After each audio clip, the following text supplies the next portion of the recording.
दोस्तों, जब हमारा मस्तिष्क अच्छे तरीके से काम करता है तो ही हम अच्छा सोच पाते हैं और जीवन में अच्छे अच्छे बदलाव भी ला पाते हैं। और जीवन में अगर आपको बड़े फैसले लेने हैं, मुश्किल हालातों से निपटना होता है, तो हमें मानसिक रूप से मजबूत होना बहुत ज़्यादा जरूरी होता है। जरूरी नहीं कि आपकी ज़िंदगी में हर पल अच्छा ही होता रहे और आप तभी खुश रहें। कभी कभी आपकी ज़िंदगी में ऐसे वक्त भी आएंगे जहां पर आपको भारी मुसीबतों का सामना भी करना पड़ सकता है। ऐसे में कई बार होता है कि इंसान मुसीबतों का सामना करते करते, अपने मुश्किल हालातों से लड़ते लड़ते अपने जीवन से हारने लगता है। लेकिन वहीं पर जो इंसान मानसिक रूप से मजबूत होते हैं, वह इन मुश्किल हालातों से अपने कठिन समय से बाहर जरूर निकल आते हैं। तो दोस्तों, आज के इस वीडियो में हम अपने मुश्किल वक्त से बाहर कैसे आएं, इसी पर चर्चा करने वाले हैं। मैं 8 नियम बताने वाला हूं, जिसे अगर आप जान और समझ लेते हैं तो यकीन मानिए आप अपने मुश्किल हालातों से जरूर बाहर निकल आएंगे और आप मानसिक रूप से एक मजबूत इंसान भी बन जाएंगे। तो मित्रों, आज की यह वीडियो बहुत ही महत्वपूर्ण होने वाली है, इसे छोड़कर कहीं जाइएगा नहीं। मित्रों, एक बार एक बौद्ध महात्मा आश्रम में अपने शिष्यों को दिमाग के ऊपर कुछ भाषण दे रहे थे। गुरु कह रहे थे कि इंसान के मस्तिष्क के विचार कभी अच्छे होते हैं तो कभी बुरे होते हैं। अच्छे विचार जब उसके दिमाग में जन्म लेते हैं तो वह अच्छी और कल्याणकारी बातें सोचता है, लेकिन वहीं पर अगर बुरे और गलत भावनाएं जन्म लेती हैं तो उससे उसका पतन होता है। तभी उन्हीं में से एक राजवंत नाम का शिष्य खड़ा होता है और गुरु से पूछता है कि गुरुवर, क्या कुछ ऐसा तरीका आप बता सकते हैं जिससे कि हम अपने मस्तिष्क को मजबूत और ताकतवर बना सकते हैं, खुद को मानसिक रूप से मजबूत बना सके। गुरु कहते हैं कि अवश्य मैं बताऊंगा, लेकिन उससे पहले मैं कुछ बातें मन पर बता रहा हूँ जिसे तुम लोग ध्यान पूर्वक सुनना। तभी जाकर के हम बताएंगे कि मानसिक रूप से मजबूत कैसे बने। तभी तुम सब इस बात को बड़ी ही आसानी से समझ पाओगे। गुरु कहते हैं कि जब भी हम कुछ सोचते हैं तो सबसे पहले वह विचार हमारे मस्तिष्क में जन्म लेते हैं और उसी के अनुरूप हमारा पूरा शरीर कार्य करने लगता है। मान लो कि आप कुछ दुख भरी बातें सोचते हैं तो आप बिल्कुल शिथिल होते चले जाते हैं, आपके शरीर की ऊर्जा कम होने लगती है। लेकिन वहीं पर अगर आप कुछ उत्साह भरी बातें सोचते हैं तो आपके शरीर के अंदर असीमित ऊर्जा बहने लगती है। आप वाकई में जोश से भरे दिखाई देने लगते हैं। आप यह अनुभव खुद कर पाएंगे कि जब आप खुशी होते हैं तो आपके शरीर के अंदर बहुत ऊर्जा आ जाती है, आपका रोम रोम खिल उठता है। ऐसा इसलिए हुआ क्योंकि आपने अपने दिमाग में कुछ जोश भरी बातें सोची। शरीर तो वही है आपका, लेकिन जब आप दुखी होते हैं तो आपका शरीर बिल्कुल ऊर्जा विहीन हो जाता है। लेकिन जब आपके विचार जोश भरे वाले होते हैं तो आपका शरीर खिल उठता है। यानी हमारा शरीर किस तरीके से काम करेगा, यह सब हमारे मस्तिष्क में उत्पन्न हो रहे विचारों पर निर्भर करता है। अब तुम सबको मेरी बातें बहुत ही अच्छे तरीके से समझ में आएंगी। अब हम बताने जा रहे हैं कि मानसिक रूप से हम मजबूत कैसे बने। गुरु कहते हैं कि मैं तुम सबको 8 तरीका बताऊंगा। अगर आप उन 8 तरीकों को अपने दिमाग में लाते हैं, वैसा ही सोचते हैं, तो यकीन मानिए आपका शरीर भी वैसा ही काम करने लगेगा। जैसा कि मैं पहले बता चुका हूँ कि जब आप दुखी होते हैं तो आपका शरीर ऊर्जा विहीन होने लगता है, लेकिन जब आप खुश होते हैं, आपके दिमाग में अच्छा विचार आया और आप खुश हो गए, तो आपके शरीर में अच्छी ऊर्जा बहने लगती है। इसका मतलब यह है कि अगर हम वह 8 तरीका जान लें और वही हम अपने दिमाग में सोचें तो हमारा शरीर भी ऊर्जा और जोश से भर जाएगा, अर्थात हम मानसिक रूप से मजबूत बन जाएंगे। और वास्तव में जब आप मानसिक रूप से मजबूत बन जाएंगे तो आप मुश्किल हालातों का सामना बड़ी ही आसानी से कर लेंगे। गुरु कहते हैं कि शिष्यों, मानसिक रूप से मजबूत बनने का पहला नियम है, जो हो चुका है उसकी परवाह करना छोड़ दो। गुरु कहते हैं कि शिष्यों, मुझे यह बताओ कि सूर्य किस दिशा में उगता है। तो सभी शिष्यों ने एक साथ जवाब दिया कि गुरुजी, सूर्य पूरब दिशा से निकलता है। फिर गुरुजी ने कहा कि अगर मैं यह कहूँ कि सूर्य पश्चिम दिशा से निकले तो क्या वह निकलेगा? सभी शिष्य कहते हैं कि बिल्कुल नहीं गुरुवर, सूर्य तो पूर्व दिशा से ही निकलेगा। हम उसके स्थान को, उसके जगह को बदल नहीं सकते हैं। फिर गुरु कहते हैं कि मान लो बारिश का मौसम है और अगर मैं यह बोलूं कि बारिश बंद हो जाए, तो क्या हमारे बोलने से बारिश बंद हो जाएगी? शिष्य कहते हैं कि नहीं गुरुवर, वो तो मौसम में बदलाव की वजह से होगा। जब मौसम में बदलाव होगा तो बारिश बंद हो जाएगी। फिर गुरुजी कहते हैं कि अगर मैं तुम लोगों से यह कहूँ कि ठंडी के मौसम में गर्मी पड़ने लगे, तो ऐसा होने वाला तो नहीं है। शिष्य कहते हैं गुरुवर, आप ठीक कह रहे हैं, यह कभी नहीं हो सकता कि ठंडी के मौसम में गर्मी पड़े और गर्मी के मौसम में ठंडी पड़ने लगे। यह मौसम तो प्रकृति पर निर्भर करता है, जो कि हमारे बस में नहीं है। फिर गुरु कहते हैं कि ठीक उसी प्रकार अगर जो चीज हमारे बस में नहीं होती है या जो बातें, घटनाएं बीत चुकी हैं, अगर हम उन घटनाओं को लेकर के बार बार परेशान होते रहेंगे या उसकी बहुत ज्यादा परवाह करेंगे, तो क्या हम भूतकाल की घटनाओं को बदल सकते हैं? शिष्य कहते हैं कि नहीं गुरुवार। फिर गुरु कहते हैं कि अगर तुम उन बीती घटनाओं को लेकर के बार बार चिंता में रहोगे और उस चीज की परवाह करोगे तो तुम परेशान होते चले जाओगे। इसलिए तुम्हारी जिंदगी में जो घटित हो चुका है, कोशिश करो उसे भुलाने की, और उसका एकमात्र तरीका है कि आप अपने आने वाले समय पर, आने वाले भविष्य पर, आने वाली चीजों पर अपना ध्यान केंद्रित करिए। गुरु आगे कहते हैं कि मानसिक रूप से मजबूत बनने का दूसरा नियम है ध्यान करने की आदत डालें। गुरु कहते हैं कि गौतम बुद्ध जब सत्य की खोज में निकल पड़े थे तो उन्होंने बहुत सारे उपाय किए, बहुत सारे कर्मकांड किए, लेकिन उन कर्मकांडों की वजह से उन्हें बहुत ज्यादा कुछ हासिल नहीं हुआ और उनका शरीर दुबला पतला होता चला गया। लेकिन वह सत्य की खोज करने में असमर्थ रहे। उनके गुरुओं ने उन्हें बहुत सारे कर्मकांड उपाय बताए, लेकिन उन कर्मकांड का कोई मतलब नहीं हुआ। अंत में जब भगवान गौतम बुद्ध स्वयं ध्यान की अवस्था में बैठे तो धीरे धीरे ध्यान की गहराइयों में जा करके उन्हें वह सारी चीजें पता लगने लगी जिस चीज की वह खोज में निकल पड़े थे। ध्यान के जरिए वह अपने सभी विचारों पर विजय पा लिए। उन्होंने पापी मार्ग को पराजित किया, काम वासना पर विजय पाई, अपनी हर एक भावना पर वह विजय पा लिए। और यह सब तभी हुआ जब वे ध्यान की गहरी अवस्था में बैठे और कई दिनों तक ऐसे ही बैठे रहे। ध्यान करने से हमारा मन और मस्तिष्क बहुत ही शांत हो जाता है, जिससे कि अगर हम किसी वस्तु पर या किसी के बारे में या किसी चीज के बारे में जब विचार करते हैं तो हमारा पूरा ध्यान उसी पर केंद्रित रहता है। हमारा दिमाग ज्यादा इधर उधर भागता नहीं है और हम चीजों को बहुत ही अच्छे तरीके से समझ पाते हैं।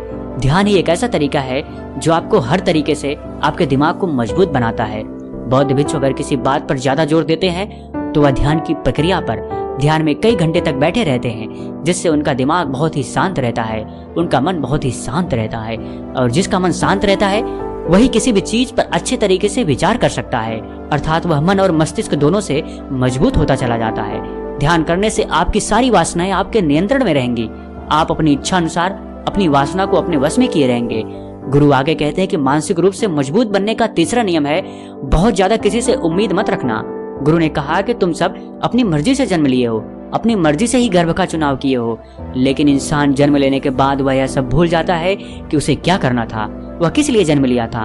और जन्म लेने के बाद वह तमाम तरह की वासनाओं से ग्रसित हो जाता है। इस संसार की मोह माया में वह बहुत ज्यादा पड़ जाता है। वह खुद को जान ही नहीं पाता, वह खुद को भूल जाता है। और यही वजह रहती है कि वह तरह तरह के लोगों से अपनी बहुत ज्यादा उम्मीदें लगा बैठता है। उम्मीदें दुख का कारण बनती हैं। जिस भी व्यक्ति वस्तु से आपकी उम्मीदें ज्यादा बढ़ जाएंगी, आने वाले समय में सबसे ज्यादा दुख आपको उसी से मिलने वाला है, क्योंकि उम्मीद जहाँ पर होती है दुख भी वहीं पर होता है। क्योंकि आप किसी से बहुत ज्यादा उम्मीद लगा लिए और वह व्यक्ति आपकी उम्मीदों पर खरा नहीं उतरा, तो सबसे ज्यादा दुख आपको उसी से होने वाला है। क्योंकि जब उम्मीद टूटती है तो दुख बहुत ज्यादा होता है। इसलिए इस संसारिक, इस भौतिक जीवन में बहुत ज्यादा उम्मीद और बहुत ज्यादा मोह किसी भी व्यक्ति से मत करना। एक शिष्य उठ खड़ा होता है और कहता है कि गुरुवर, हम बिना उम्मीद से, बिना आशा से कैसे जी सकते हैं। हम सबके मन में रहता है कि मुझे यह चीज करनी है, मुझे वह चीज करनी है, मुझे जीवन में ऊंचाइयों को हासिल करना है। बिना उम्मीद के तो हम लोग जीवन में आगे बढ़ ही नहीं सकते। गुरु ने कहा कि कुछ पाने की लालसा, कुछ बड़ा बनने की लालसा जीवन में जरूर आपको ऊंचाइयों तक ले जाएगी। कुछ बड़ा बनने के लिए लालसा खुद से होती है, ना कि किसी व्यक्ति वस्तु विशेष से। मैं यहाँ पर लोगों के बारे में बात कर रहा हूँ कि अगर तुम यह सोचो कि मेरा दोस्त मेरे साथ हमेशा खड़ा रहेगा या मेरे लिए मेरे साथ हमेशा खड़ा रहेगा, या आप जो सोचें वह सामने वाला इंसान आपके लिए वैसा करे, तो यह सभी चीजें बहुत ज्यादा उम्मीद और मोह को बढ़ावा देती हैं। बहुत ज्यादा उम्मीद किसी से मत रखना। खुद से उम्मीद रखोगे तो दुख बहुत ज्यादा नहीं होगा, लेकिन अगर दूसरों से उम्मीद रखोगे और वह उम्मीद पूरी नहीं हुई तो दुख बहुत ज्यादा होगा। कई बार होता है कि माता पिता जो अपने जीवन में हासिल नहीं कर पाए, वह चाहते हैं कि वे चीज उनके बच्चे हासिल करें। वह सारा भार अपने बच्चों पर लाद देते हैं। बच्चे उनके हिसाब से चले, वह उनकी उम्मीदों को पूरा करें। उन्होंने जो अपने जीवन में हासिल नहीं कर पाया वह काम अब उनके बच्चे करें। और लगभग इस समय तो सभी के माता पिता यही कह रहे हैं। बहुत कम लोग होते हैं जो अपने बच्चों को आजाद रखते हैं। मेरी सभी से गुजारिश है कि अपनी उम्मीदों का पहाड़ अपने बच्चों पर ना थोपें। गुरु कहते हैं कि मानसिक रूप से मजबूत होने का चौथा नियम है कि पहली बार में ही किसी काम में फेल होने से डरो मत। गुरु आगे कहते हैं कि शिष्यों, अगर डर तुम पर हावी हो जाएगा तो तुम अवश्य असफल हो जाओगे।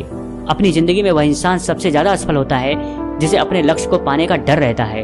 अगर डर तुम्हारी जिंदगी में बढ़ गया तो तुम्हें वह असफलता की तरफ जरूर ले जाएगा, क्योंकि डर तुम्हारे आत्मबल को, तुम्हारे आत्मविश्वास को डगमगा देगा, कमजोर कर देगा। और तुम्हारा आत्मबल, तुम्हारा आत्मविश्वास कमजोर हो जाएगा तो तुम निश्चित ही अपने लक्ष्य को पाने में असमर्थ महसूस करोगे, और यही असमर्थता तुम्हें असफलता की तरफ ले जाएगी। इसलिए जीवन में जब तुम अपने लक्ष्य की प्राप्ति के लिए आगे बढ़ो तो मन में किसी भी चीज की शंका मत रखो कि मैं फेल हो जाऊंगा, अगर यह नहीं हुआ तो यह हो जाएगा। यह सब बातें अपने दिमाग में मत लाओ, क्योंकि यह सभी बातें आपको डर की तरफ ले जाएंगी। और जब डर बढ़ेगा तो तमाम शंका आपके दिमाग में पैदा होगी। आपको घबराहट भी हो सकती है, आपको नींद नहीं आएगी, रात को बेचैन मन होने लगेगा, क्योंकि आपका डर आपको असफलता की तरफ ले जा रहा है। और जब असफलता का विचार आपके दिमाग में आएगा तो आप और ज्यादा डरने लगोगे, इसलिए जीवन में जब आप लक्ष्य की प्राप्ति के लिए आगे बढ़ जाओ तो मन में कोई शंका मत रखो, सिर्फ और सिर्फ अपने काम करने पर ध्यान दो। जब तुम काम करने पर ध्यान दोगे तो तुम कभी डरोगे नहीं, क्योंकि तुम अपने लक्ष्य की प्राप्ति के लिए काम कर रहे हो, उसके लिए जुट गए हो, तो तुम्हारा डर खत्म हो जाएगा। और जब डर खत्म हो जाएगा तो तुम जरूर सफल हो जाओगे। गुरु आगे कहते हैं कि 5वां नियम है मानसिक रूप से मजबूत बनने का। वह यह है कि जिंदगी में कभी भी खुद को कोसो नहीं। गुरु कहते हैं कि जो इंसान जितना ज्यादा संघर्ष करता है वह उतना ही मजबूत बनता चला जाता है। जितना ज्यादा तुम मजबूत बनोगे उतना ही ज्यादा तुम काबिल होते चले जाओगे। इसलिए अगर तुम किसी भी चीज में असफल भी हो जाते हो, या कोई चीज तुम्हारी इच्छा के अनुसार नहीं हुई, या तुमने कुछ ऐसा कार्य किया जैसा नहीं करना चाहिए था, और इन सब बातों को लेकर के अगर तुम पछता रहे हो, खुद को कोस रहे हो, तो यह तुम्हें मानसिक रूप से कमजोर करता चला जाएगा। क्योंकि खुद को कोसना बहुत ज्यादा खतरनाक होता है। यह आपके दिमाग की क्षमता को कम कर देगा, आपकी सोचने समझने की शक्ति को कम कर देगा, आपके आत्मबल, आपके आत्मविश्वास को कम कर देगा। इसलिए जीवन में कभी भी किसी भी कार्य के लिए खुद को कोसना नहीं, क्योंकि अगर वह कार्य तुमसे नहीं हुआ है या जो तुम सोच रहे हो वह जिंदगी में नहीं कर पाए, तो इसका मतलब यह नहीं है कि तुम असफल ही हो गए। अगर मैं यह कहूँ कि यह सामने वाला आम का पेड़ है, इस पर सबसे पहले कौन सा जानवर चढ़ेगा? हाथी चढ़ेगा, बंदर चढ़ेगा, या फिर गिलहरी और या फिर शेर? तो सभी शिष्यों ने कहा कि गुरुवर, इस पर तो गिलहरी और बंदर सबसे पहले चढ़ जाएंगे। गुरु कहते हैं कि तो अगर यह हाथी सोचे कि मैं इस पेड़ पर नहीं चढ़ पाया, अगर वह खुद को कोसने लगे, तो क्या यह सही है? शिष्यों ने कहा कि गुरुवर, यह तो गलत बात है, क्योंकि हाथी तो कभी भी पेड़ पर चढ़ ही नहीं सकता। हाथी तो पेड़ पर चढ़ने के लिए बना ही नहीं है। गुरु कहते हैं कि ठीक इसी प्रकार हर एक व्यक्ति का काम करने की कला का, दिमाग का अलग अलग महत्व होता है। कोई किसी कार्य में माहिर होता है तो कोई किसी कार्य में। बस हमें इसी को समझने की जरूरत होती है। जरूरी नहीं कि दुनिया के लोग जैसे कर रहे हैं तुम भी वैसा करो। तुम अपनी प्रतिभा के हिसाब से कार्य को करो। अगर तुम अपनी प्रतिभा के हिसाब से कार्य को करोगे तो तुम उसमें जरूर सफल होगे। गुरु आगे कहते हैं कि मानसिक रूप से मजबूत बनने का 6वां नियम है अपनी ऊर्जा को व्यर्थ में बर्बाद मत करो। गुरु कहते हैं कि तुम सबके अंदर अभी बहुत ऊर्जा है। कभी भी अपनी ऊर्जा को गलत कार्यों में, गलत लोगों पर बर्बाद मत करना, क्योंकि अगर तुम अपनी ऊर्जा को बर्बाद करोगे तो वह तुम्हें बर्बादी की तरफ ले जाएगी। इसलिए अपनी ऊर्जा को अपने लक्ष्य में लगाओ, क्योंकि अभी तुम सबके पास बहुत ज्यादा ऊर्जा है। अगर तुम सब पूरी ऊर्जा के साथ अपने लक्ष्य पर जुट जाओगे तो तुम जरूर सफल हो जाओगे। लेकिन अगर तुम ऊर्जा को गलत जगह पर लगा रहे हो तो तुम्हारी ऊर्जा बिखरने लगेगी, और जब ऊर्जा बिखरने लगेगी तो तुम कभी भी अपने लक्ष्य को प्राप्त नहीं कर पाओगे। गुरु आगे कहते हैं कि मानसिक रूप से मजबूत बनने का 7वां नियम है सुनो सबकी, लेकिन करो अपने मन की। गुरु कहते हैं कि शिष्यों, पहले ध्यान से तुम यह पता करो कि तुम्हारे अंदर कितनी क्षमता है। अगर तुम सबको अपनी क्षमता के बारे में पता है तो तुम अपनी क्षमता के हिसाब से कार्य को करो। भले लाखों लोग तुमसे यह बोलें कि तुम इस कार्य को नहीं कर सकते हो, उस कार्य को नहीं कर सकते हो, तो तुम कभी भी उन पर भरोसा नहीं करना या उनके हिसाब से मत चलना, क्योंकि शरीर तुम्हारा अपना है। तुम्हें खुद के बारे में सबसे ज्यादा तुम ही जान पाओगे। कोई दूसरा तुम्हारे बारे में तुमसे ज्यादा नहीं जान पाएगा। तुम सबको अपने अपने बारे में पता होगा, अपनी अपनी क्षमता के बारे में पता होगा कि तुम इस कार्य को या किसी भी कार्य को कैसे कर सकते हो। कोई किसी कार्य को बहुत जल्दी कर सकता है तो कोई थोड़ा समय लगा सकता है। यह सब बातें तुम सबको खुद के बारे में सबसे ज्यादा तुम्ही को ही पता होंगी। इसलिए तुम्हारे अंदर जो क्षमता है, अपनी क्षमता के हिसाब से ही अपने कार्य का चुनाव करो। और जब तुम अपनी क्षमता के हिसाब से कार्य को करोगे, खुद के अंदर की आवाज को सुनोगे, तो तुम जीवन में जरूर आगे जाओगे। कई बार होता है कि लोग खुद की क्षमता को पहचानते ही नहीं। जैसा दूसरे लोग कह रहे हैं वह वैसा ही करने लगते हैं और अपनी जिंदगी का ढेर सारा समय यूं ही बर्बाद कर देते हैं। उनसे ऐसा काम करने को कहा गया था तो वह भी वैसा ही काम करने में जुट गए, बिना सोचे समझे कि उनकी क्षमता कितनी है या उनकी प्रतिभा उस कार्य में है कि नहीं। तो ऐसे लोग कभी भी अपने लक्ष्य को प्राप्त नहीं कर सकते, क्योंकि जो इंसान अपनी खुद की क्षमता को नहीं पहचान पाएगा वह जीवन में कभी भी सफलता अर्जित नहीं कर पाएगा। यह शरीर तुम्हारा है, यह दिमाग तुम्हारा है, सोचने समझने की शक्ति भी तुम्हें ही तय करनी है। तुम्हें पता होना चाहिए कि तुम्हारा शरीर कितना मजबूत है, कितना ताकतवर है और इसमें कितनी क्षमता है। और अगर क्षमता नहीं है तो अपने शरीर की क्षमता को बढ़ाने की कोशिश करिए और खुद के अंदर की खुद की भावनाओं को सुनने का प्रयास करिए और अपनी क्षमता के हिसाब से आगे बढ़िए। गुरु आगे कहते हैं कि मानसिक रूप से मजबूत बनने का 8वां नियम है बोलना कम करो और अपने कार्य पर ध्यान दो। गुरु आगे कहते हैं कि जो इंसान बहुत ज्यादा बोलता है वह अपनी ऊर्जा को यूं ही बर्बाद करता रहता है, क्योंकि जो बोलता ज्यादा है वह सोचता कम है, क्योंकि उसने अपनी सारी की सारी ऊर्जा बोलने में खपत कर दी तो वह सोचेगा क्या, उसे सोचने का समय ही नहीं मिल पाया। लेकिन जो इंसान कम बोलता है उसे सोचने का समय ज्यादा मिल जाता है। और जब तुम किसी बात पर या किसी तथ्य पर ज्यादा विचार करोगे तो जाहिर सी बात है कि तुम्हारे दिमाग में तमाम विचार आएंगे और वह विचार ही तुम्हें सफलता की तरफ ले जाएंगे। गुरु कहते हैं कि शिष्यों, अगर मैं तुमसे कुछ सवाल पूछता हूँ तो सबसे पहले तुम सोचते हो, तुरंत बोल तो नहीं देते। लेकिन अगर कोई यहाँ बैठा है और वो अपने साथी से बात कर रहा है, अपने दूसरे गुरु भाइयों से बात कर रहा है, तो वह कभी हमारी बात पर ध्यान नहीं दे पाएगा। और जब हम प्रश्न पूछेंगे तो उसका गलत जवाब वह दे देगा, क्योंकि वह बोलने में अपनी ऊर्जा व्यर्थ कर रहा है। वो हमारी तरफ तो ध्यान दिया ही नहीं। लेकिन जो शिष्य शांत है, हमारी बात को ध्यान से सुन रहा है, तो वह सोच विचार करके तर्कपूर्ण तरीके से उत्तर देगा और उसके उत्तर भी सही होंगे। इसलिए शिष्यों, कम बोलने का अभ्यास करो। जब तुम कम बोलने का अभ्यास करोगे तो तुम किसी भी बात पर, किसी भी तथ्य पर ज्यादा विचार कर पाओगे। तो जाहिर सी बात है कि समस्या का समाधान जरूर निकल कर आएगा। और कम बोलने से तुम्हारी ऊर्जा की भी बचत होगी। उस ऊर्जा को सोचने में लगाओ। गुरु कहते हैं कि शिष्यों, यह थे मानसिक रूप से मजबूत बनने के 8 नियम। अगर तुम सब यकीन के साथ इन 8 नियमों का पालन अपनी जिंदगी में करते हो तो तुम मानसिक रूप से अवश्य मजबूत बनोगे।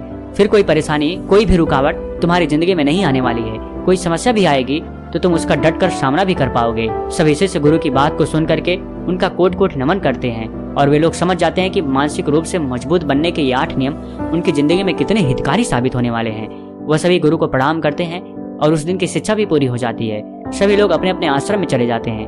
तो दोस्तों, मुझे उम्मीद है मानसिक रूप से मजबूत बनने के ये 8 नियम जो मैं बताया हूँ, अगर आप भी उसका अनुसरण करते हैं तो निश्चित तरीके से आप भी मानसिक रूप से मजबूत अवश्य बनेंगे।